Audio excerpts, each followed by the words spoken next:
Halo adik-adik, selamat datang di channel Pak Obi. Bagaimana kabar kalian semua? Semoga dimanapun kalian berada, selalu dalam lindungan Tuhan Yang Maha Esa. Tetap selalu sehat, ceria, dan tentunya tambah semangat lagi belajarnya. Nah, adik-adik, sebelum kita lanjut ke video pembelajaran kita kali ini, jangan lupa di like dan subscribe dulu ya, agar adik-adik tidak ketinggalan video-video terbaru dari channel Pak Guru. Dan jangan lupa di-share juga ya kepada teman-teman yang lain. Nantinya, Pak Guru akan membersamai adik-adik semua belajar lewat video-video pembelajaran. Nah, adik-adik, pada video pembelajaran kali ini, kita akan membahas mata pelajaran Bahasa Indonesia kelas 6 SD semester 2 Kurikulum Merdeka. Pada bab 5, anak-anak yang mengubah dunia. Dengan materi, menuliskan ide dengan peta pikiran, kemudian membaca artikel Isabel dan Melati Whitson, aktivis lingkungan dan pendiri Bye Bye Plastic Bag, dan kemudian membuat jurnal membaca. Nah, adik-adik, pembelajaran kita pada semester 2 ini pada mata pelajaran Bahasa Indonesia dimulai dari bab 5 dengan judul Anak-anak yang Mengubah Dunia. Nah, adik-adik, coba perhatikan foto berikut ini. Ada 3 buah foto. Foto yang pertama adalah foto Isabel dan Melati Whitson. Kemudian yang kedua, Greta Thunberg. Dan yang ketiga, Malala Yousafzai. Nah, kira-kira siapa ya anak-anak ini? Nah, adik-adik, adapun tujuan pembelajaran kita pada bab kali ini adalah kalian akan menganalisis bacaan tentang mengenali sosok anak-anak yang berhasil mengubah dunia. Tokoh-tokoh ini dapat menginspirasi kalian untuk lebih memedulikan masalah di lingkungan sekitar. Kalian juga dapat mengemukakan ide dalam naskah pidato dan menyampaikannya di depan kelas. Nah, adik-adik, mari kita siap-siap untuk belajar. Usia muda tidak menjadi penghalang bagi anak-anak untuk turut menyelesaikan masalah-masalah di sekitar, termasuk anak-anak yang ada di bawah ini, adik-adik. Mereka menjadi aktivis, penulis, dan penemu di usia muda. Tebak, pada usia berapa anak-anak ini memulai aktivitas mereka? Cocokkanlah nama-nama di kolom kiri dengan usianya yang ada di kolom kanan. Nah, untuk yang pertama adalah Louis Braille, yaitu yang berasal dari Prancis. Dia adalah penemu huruf Braille untuk tunanetra atau penyandang disabilitas yang tidak melihat. Nah, dia menemukan huruf Braille pada usia 16 tahun. Berarti ini kita tarik ya adik-adik.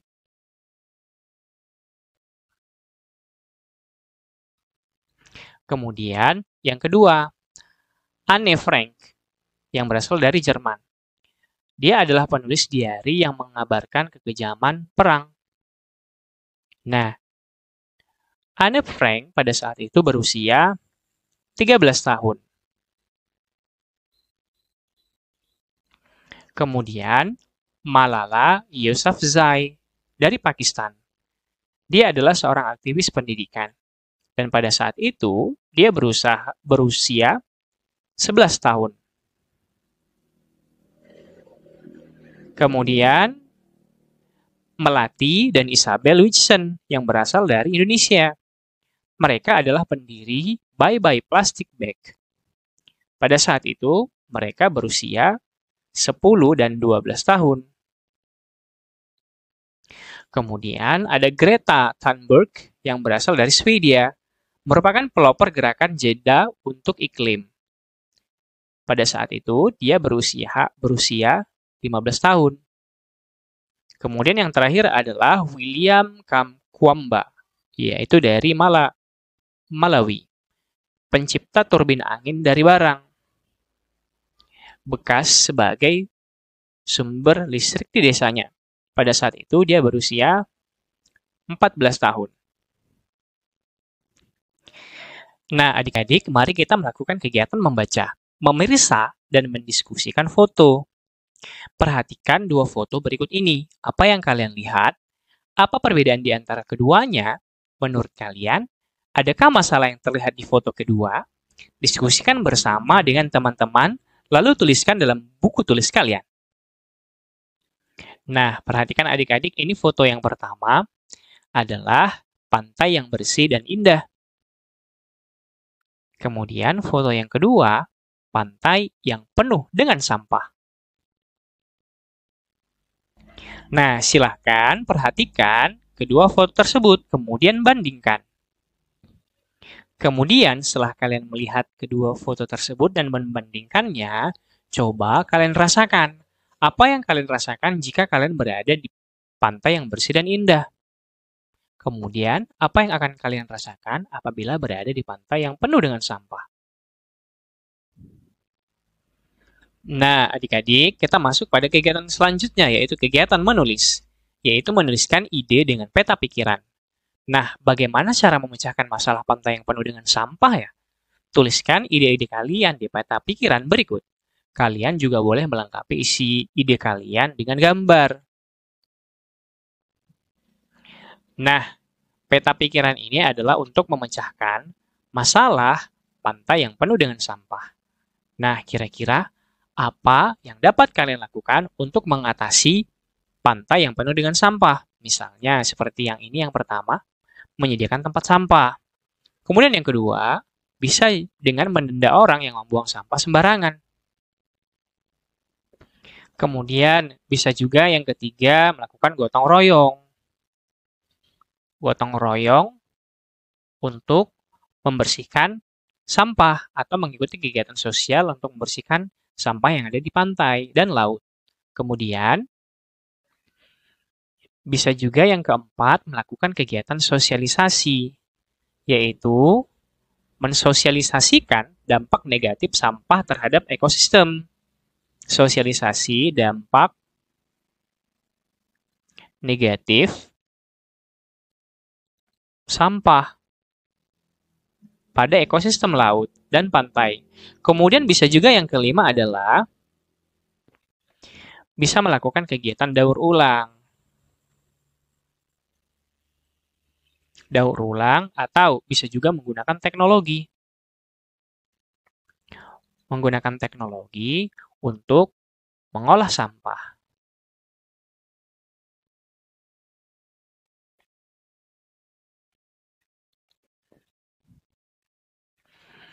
Nah, adik-adik, setelah kalian menuliskan peta pikiran tersebut sekarang, bandingkan peta pikiran kalian dengan kepunyaan teman sebangku kalian. Apakah kalian mempunyai ide-ide yang sama? Perbandingan ini dapat membantu memperkaya gagasan dalam peta pikiran kalian. Kalian juga dapat membagi gagasan dalam peta berpikir tersebut dalam bentuk naskah pidato di akhir bab ini. Nah, adik-adik, kita lanjut kegiatan selanjutnya yaitu kegiatan membaca. 1. Bacalah teks ini dengan nyaring, bergantian dengan teman-teman sekelas. Judul teksnya adalah Isabel dan Melati Wijsen, aktivis lingkungan dan pendiri Bye Bye Plastic Bag.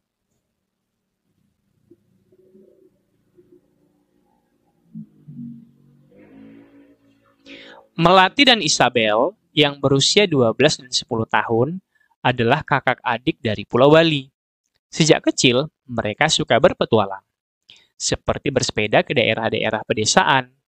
Alam Bali adalah tempat bermain mereka. Di sekolah, Melati dan Isabel belajar tentang orang-orang yang mengubah dunia, seperti Nelson Mandela, Martin Luther King, dan Mahatma Gandhi. Terinspirasi dari tokoh-tokoh tersebut, Melati dan Isabel berpikir, perubahan apa ya yang bisa kita buat sekarang sebagai anak-anak Pulau Bali? Ternyata jawabannya ada di depan mata mereka.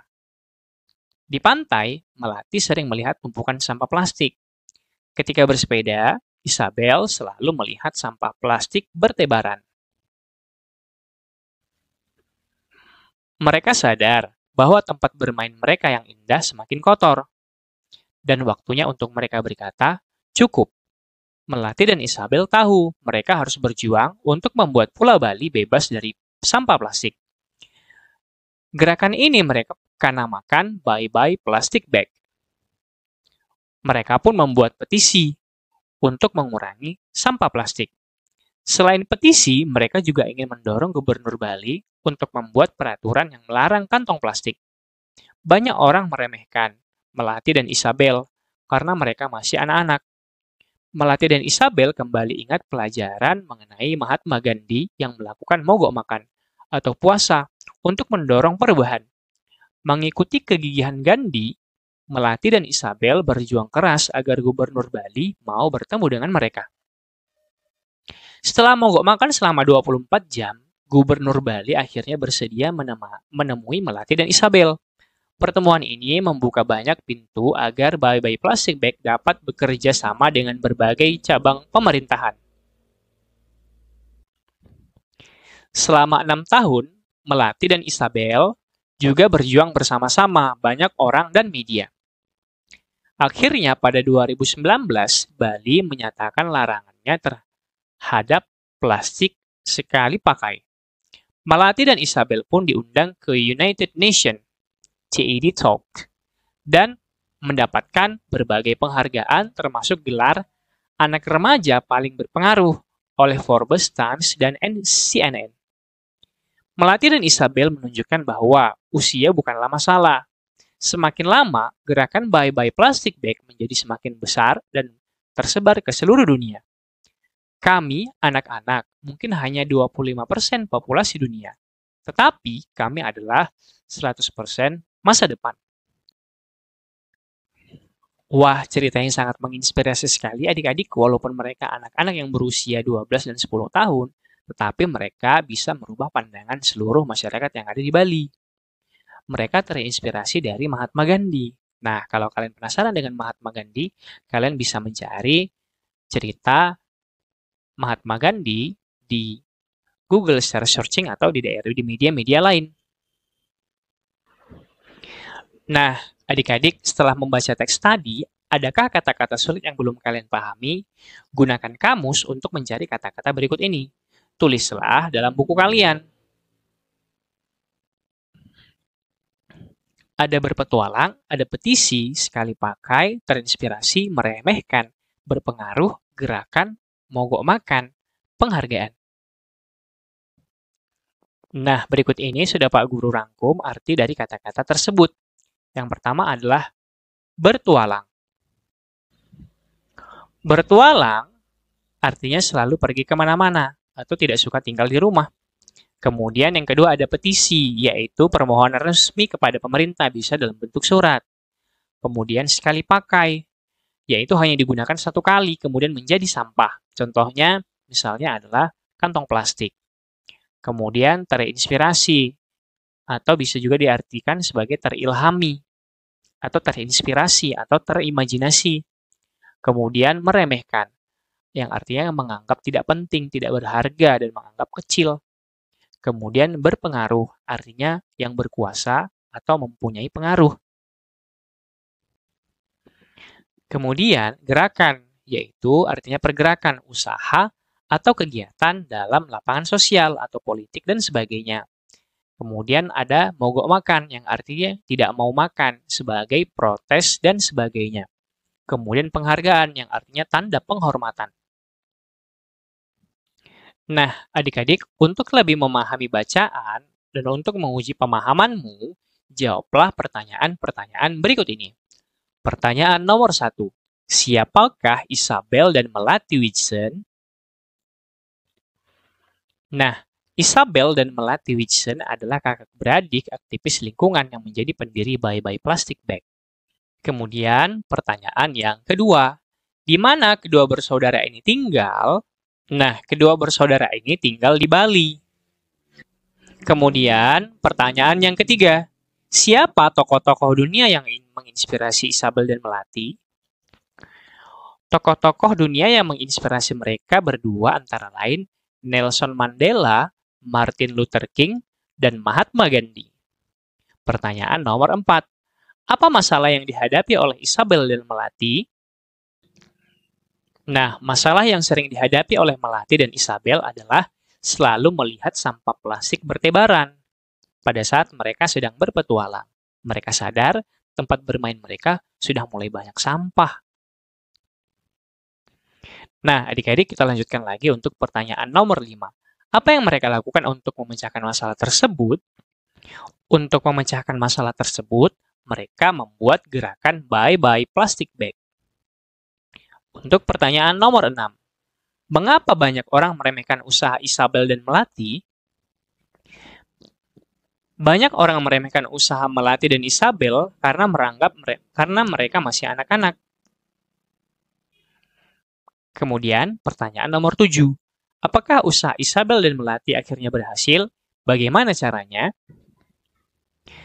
Usaha mereka akhirnya berhasil karena didukung oleh Gubernur Bali dan banyak orang di pemerintahan. Namun sebelumnya, itu mereka berdua harus melakukan aksi mogok makan untuk mendapatkan perhatian. Kemudian, pertanyaan nomor 8. Kami anak-anak, mungkin hanya 25% populasi dunia, tetapi kami adalah 100% masa depan. Menurut kalian, apakah maksud pernyataan Melati dan Isabel ini? Ungkapkanlah dalam bahasa kalian sendiri.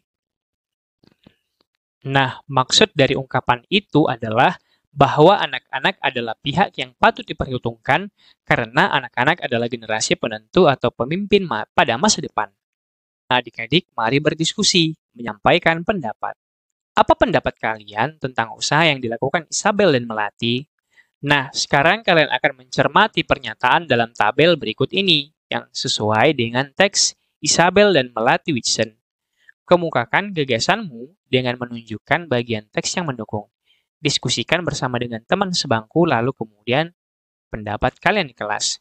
Setelah membaca lebih cermat teks Isabel dan Melati Whitson, beri tanda centang di kolom yang sesuai dan pikirkanlah alasannya. Diskusikan dengan teman-teman sekelas. Nah, adik-adik, sekarang perhatikan tabel berikut ini dan perhatikan pernyataan pertama. Anak-anak tidak perlu memperhatikan masalah yang ada di lingkungan. Apakah kalian setuju atau kalian tidak setuju? Ya, tentu saja kita tidak setuju adik-adik. Kemudian, apa alasannya? Nah, untuk mengemukakan alasan, kalian bisa awali dengan kalimat, saya tidak setuju dengan pernyataan ini. Apabila pernyataanmu tidak setuju, dan apabila kamu setuju, saya setuju dengan pernyataan ini. Nah, sekarang kita coba untuk membuat alasan dari pernyataan satu ini. Kenapa kita tidak setuju? Saya tidak setuju dengan pernyataan ini. Karena, menurut saya, anak-anak tetap perlu memperhatikan masalah yang ada di lingkungan. Karena mereka adalah bagian dari lingkungan tersebut. Lingkungan yang tidak sehat atau alam yang rusak akan mengganggu kehidupan warganya. Begitu juga dengan kehidupan anak-anak. Oleh karena itu, semua orang bertanggung jawab untuk menjaga lingkungannya terbebas dari masalah agar bisa hidup dengan nyaman dan damai. Nah, sekarang kita perhatikan untuk pernyataan yang nomor 2, adik-adik. Tugas anak-anak hanyalah belajar di sekolah. Apakah kalian setuju atau tidak setuju? Iya, tentu saja kita tidak setuju adik-adik. Alasannya karena saya tidak setuju bahwa tugas anak-anak hanyalah belajar di sekolah adalah anak-anak juga perlu berkarya di luar sekolah, menekuni hobi, dan melakukan aktivitas yang bermanfaat bagi lingkungan di sekitar. Berarti nanti kalian bisa tuliskan di sini anak-anak itu perlu berkarya. Utarakan alasannya dengan jelas ya adik-adik. Kemudian bisa juga untuk menekuni hobi